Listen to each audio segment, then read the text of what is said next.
ايه يا حبيبي؟ عامل ايه يا عبد؟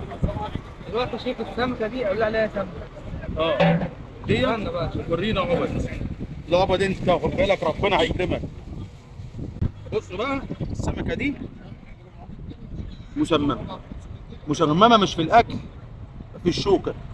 احنا قلنا قبل كده الاسماك المسممه ثلاث حاجات: سمكه مسممه زي الارنب في اللحم، وسمكه مسممه في الشوك، وسمكه بتكهرب.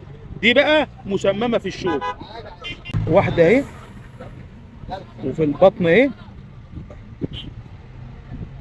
ديت ثلاثه.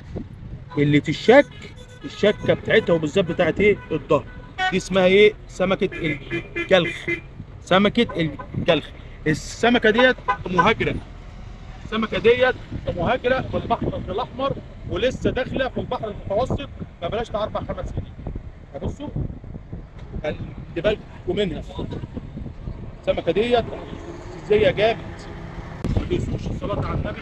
الصلاه على النبي يا مكسبي. والسلام عليكم ورحمه الله.